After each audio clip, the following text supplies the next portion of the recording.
Voilà.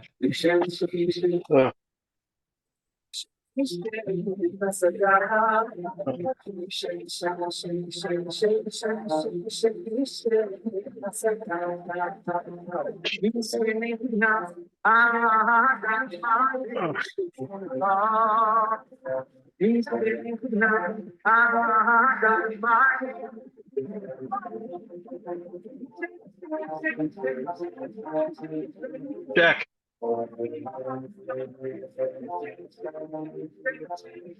You see, says.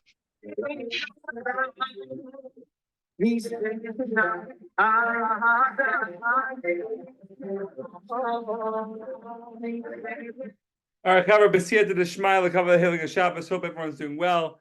Amaleh, Zan, Tamar, Baruch Hashem. We made it happen.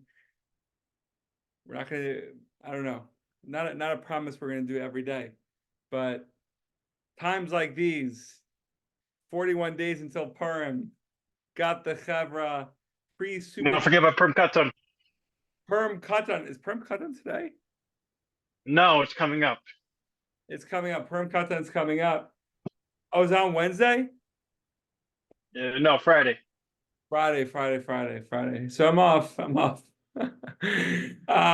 the big question is, everyone was asking tonight, are we staying up for the Super Bowl, or waking up for the Super Bowl? It's not that deep. I thought it was very deep. Not that deep. I don't know. I don't know if I'm staying up. I don't know if I'm staying up or waking up. What's the Super Bowl? What's the Super Bowl? What is the Super Bowl? No, but it's a big thing. Everyone wants to do like the 5:30 minion now. And people think that the Chaver who are joining because they stayed up the whole night. No, people are joining because they want to wake up at 5:30. Crazy Chaver out there. Anyways, 41 days until Purim. I've been Zocha, Mamish, along with all Mam Yisrael. We're waiting for Chaim. One second, we'll wait for Chaim. Oh, Chaim. Oh, middle of basketball. Talking about stealing Torah, Chavras. Talking about stealing Torah in the middle of basketball. Beautiful thing. So 5-6 weeks ago, Chaim, I've been Zocha to start or maybe continue to elevate my avoda in television. And it's been a difficult transition. Just being honest with the Chavra, it's been a difficult transition.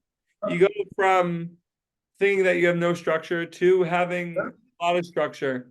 Waking up early, getting back late at night, having less time than you thought. Or maybe you do have time, right? Because we know the important line, whatever you think is important, whatever is important to you, you can make time. So maybe I do have time. Maybe we do have time. But we're just missing the mark. Or we think we're missing the mark. Now, I just had a revelation today. After 5-6 weeks. Been a struggle, Chabra. You go through days where you want to wake up early, you want to go to bed late, you want to do what you love to do, what you want to do. You're making that room, you're making that space. And then you find yourself in a situation where you don't do any of it, where you come up short. Or maybe whatever you do, it's just a little drop what you have to do. I set out an hour to have a coffee date with a friend, ended up being a 1-minute FaceTime call. Want to eat dinner with the roommates for 40 minutes, ended up eating the dinner with the roommates while on the phone, while not being present for 16 minutes. Trevor, what's the deal? What's going on over here? What's going on here? Does this mean we're schnitzels? Does this mean we're the worst people in the world? Does this mean we're the worst person in the world? Because I was hard on myself. I would go through these ups and downs, these running and returning cycles. And when I thought I was going down, I would be really hard on myself and feel really bad. And then I would have to tap into the moment a little bit of ischashus, and then I'd be kind of okay, or maybe really okay. But why does it have to be that we're always, always, always looking down of what we think we're going down or what we're experiencing as a down? Comes in Rabbeinu Nachman. From Nachman Mibrasav. From Nachman Mibrasav. In the Kutim Aran 282. And Chavra, let me tell you, there are certain Torahs, I can tell you from experience. I have a friend who's literally been repeating the same Torah, the same 3 words. Sarich lehamtin. Sometimes you have to wait. You would repeat this Torah day in, day out. Maybe at first, when he said it, he had thought he understood the Torah. But mamish, day in and day out, sprouting into new lights, new revelations. And the way he's saying it now, the way he's experiencing it now, is a much higher level than it was back then. Same too with the Torah that we've been going through together on our own. Or maybe you have to beg to argue. B'Shem Kol Yisrael. What Torah are we really doing on our own? B'Shem Kol Yisrael. Ani Kana Kolkan, says Hillel Azaken. Ani Kana Kolkan. I'm here, everyone's here.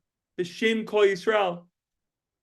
So there's a teaching in the Kutei Aran 282 where Rabbi Nachman talks about looking at the good points within ourselves and within other people.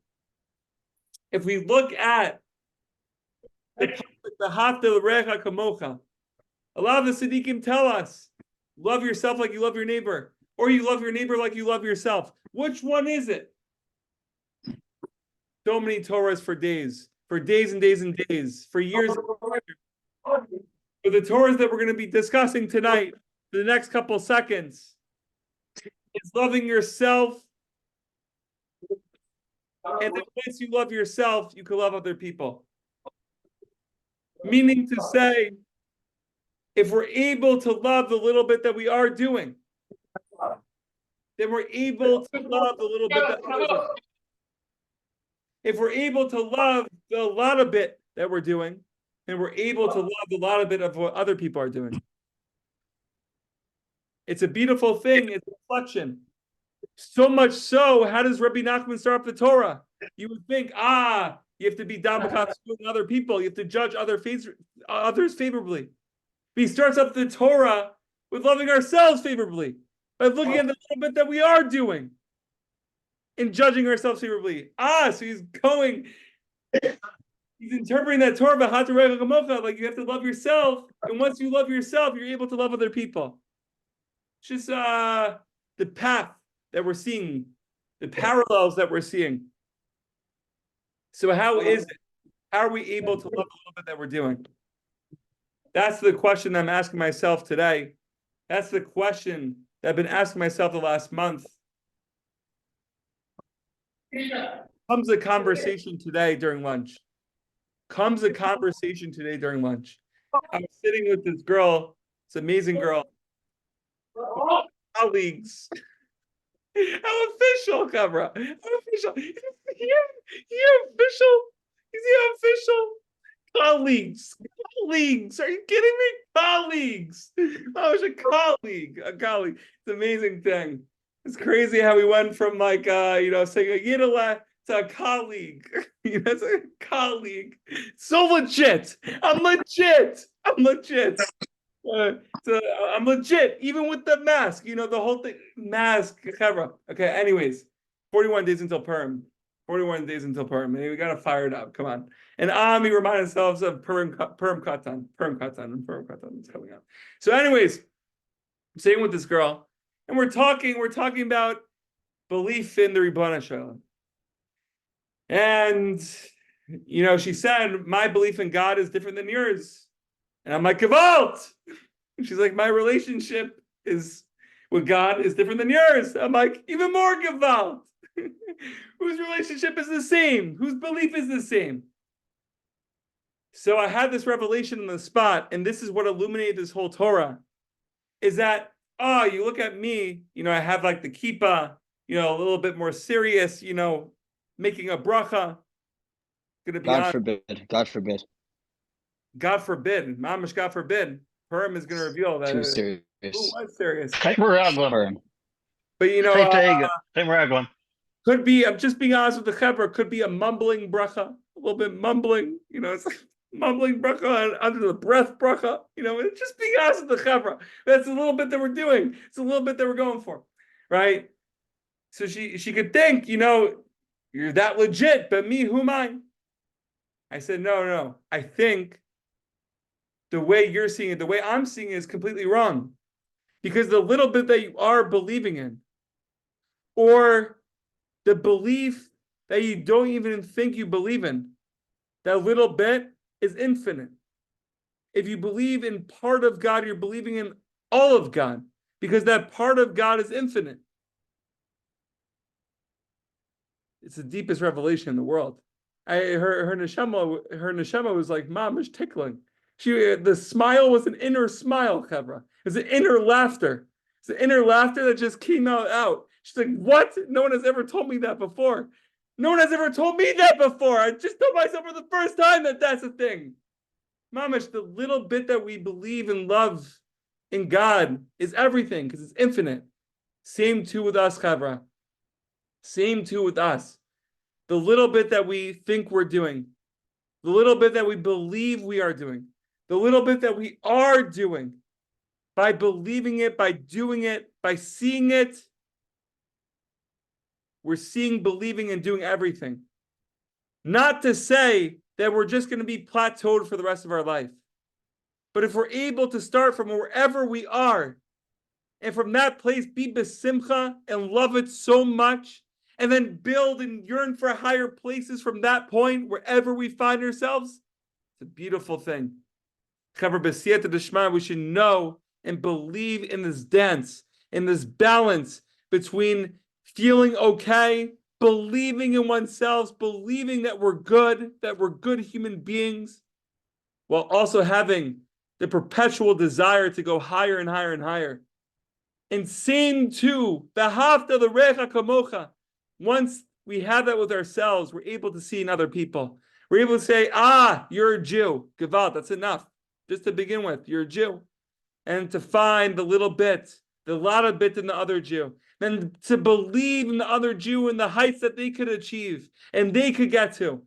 We should have the fire of the Pitzesna. We should have the fire of Amalek. We should have the fire of Moshe day in and day out. Tamar, the yearning for the link.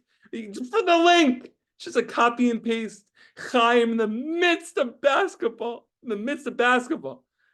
Someone said, some of the Chaver were arguing the other day. Is basketball bittul Torah? I don't know. I'm looking at this right now. To have the revelation of you could be in the midst of basketball and still think about the Ribbon Shalom. It's very high level. Very high level. Mamish. Just like the story of the Berditchever. The Yidela was working on his wagon while wearing tefillin. People went to the Yid, and he's like, you dirty Jew. Even Jews were saying that. How can you do such a thing? How can you be such a disrespect to the tefillin? And they put that Jew down. Comes the Berditchever, the defender of Am Yisrael, says, Gewalt Ribbon Shalom. Even while we're involving ourselves in the mundanities of life, we're connected to you. We could still be kadosh. We could still believe in kadosh.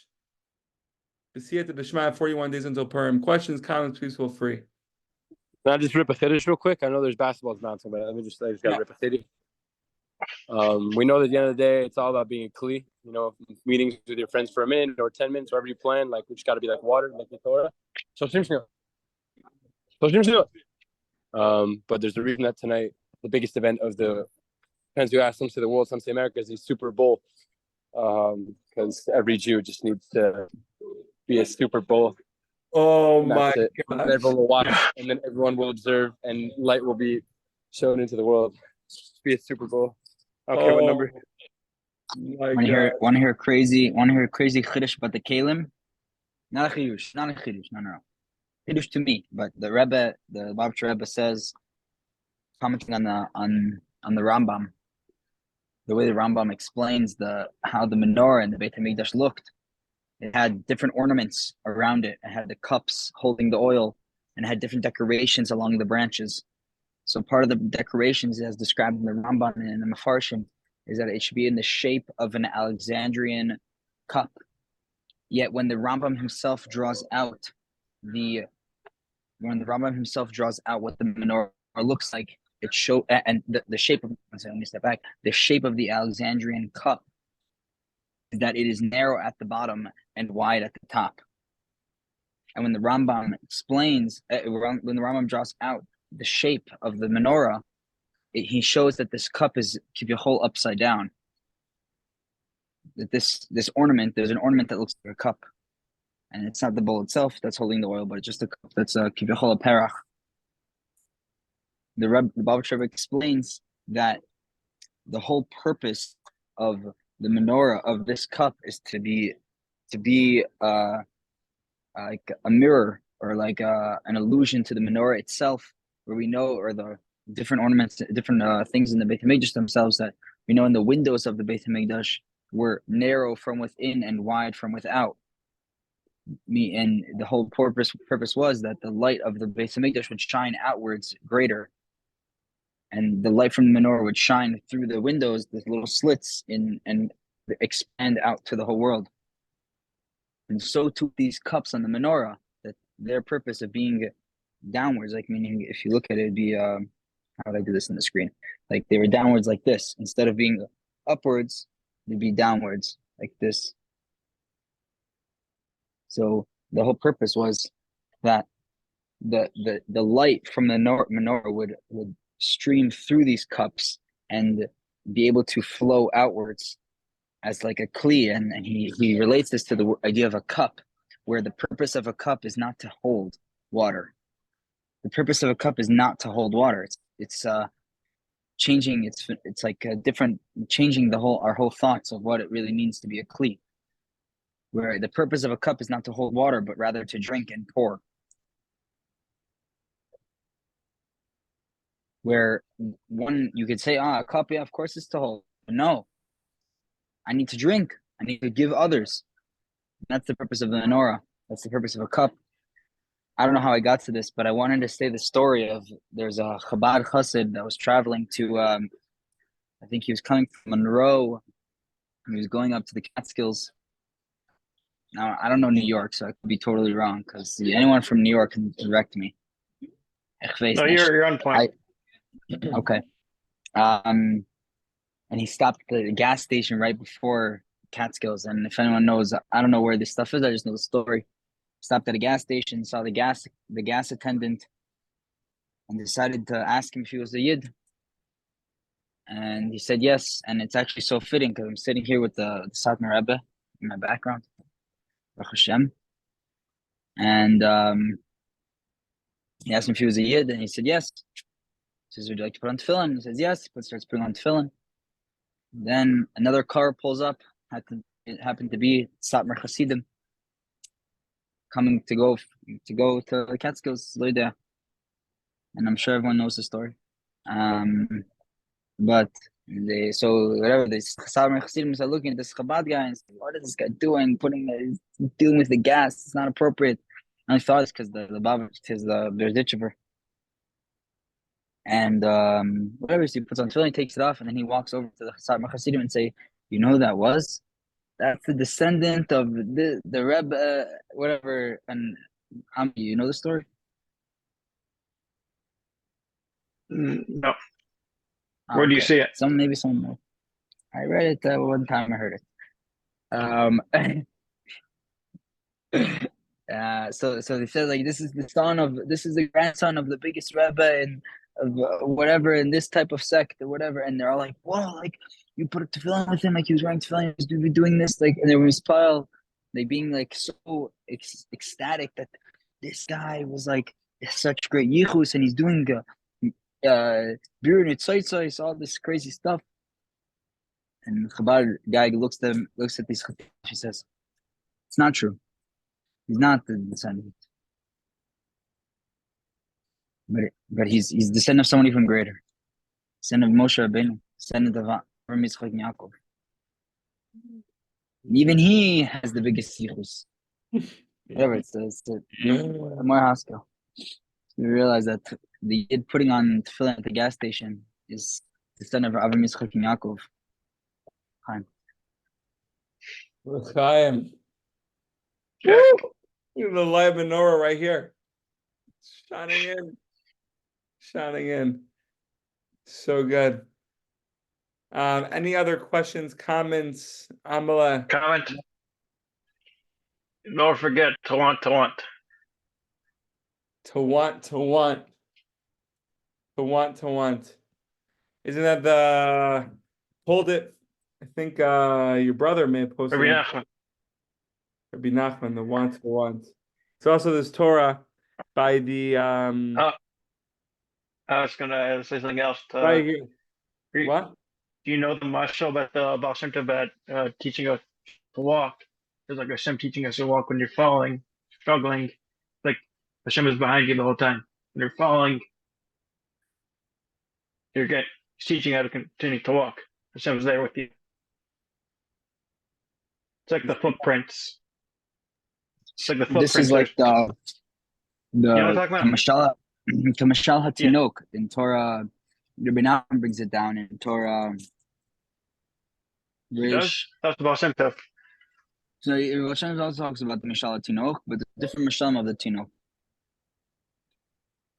Rabbi Nachman talks about Mishal Hatinok in Reish Chav Zayin, I think. Or Reish Ayin Zayin. I'm not sure if it's Ayin Zayin or Chav Zayin. It's a Richiv. Continue on, Miguel. I want to hear. No, You say more, no? I was gonna say my other, but I don't know if it connects to what we're talking about. Doesn't matter. It's a connection. It starts connection. Mamish, Amala, you were speaking about Ratzon before. You were speaking about Ratzon before, Yeah. and I think the Reb Simcha Bunim. Oh no, I was going to talk about the Kudah Tova.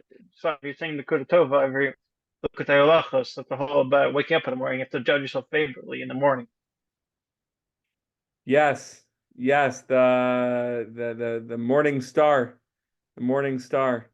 It's a big thing. Moishi. Yeah. Tever b'siyat d'shma, which be zochan. Oh, To have the ratzon of the ratzon of the ratzon, ratzon, while also knowing that the ratzon should just be to love ourselves so much. Sometimes Stealing Torah is the Ratzon. What? Our group, Stealing Torah, is the Ratzon. Mamish is the ratzon. Mamish Really is is. the ratzon to steal 1 second. 1 second. Everything. Rav Nassan knew. Rav Nassan and Rav Nachman, they knew. We're trying to live it each and every day. B'siyat Shema by all of us. And B'Shem Kol Yisrael, really everyone, wherever we are, whether we're in Ariel building bridges, whether we're in New York City, New Rochelle, whether we're in the army, whether we're not in the army, whether we're baking babkas, whether we're in Tel Aviv or not in Tel Aviv, whether we're getting ready for Shabbos or not getting ready for Shabbos, whatever it is, B'Shem Kol Yisrael, B'Shem Kol Yisrael. Watching the Super Bowl tonight, B'Shem Kol Yisrael. People are like, oh, you're not waking up for the game. I'm waking up for the game. B'Shem Kol Yisrael. Chaver, be well. Be well. Fire it up.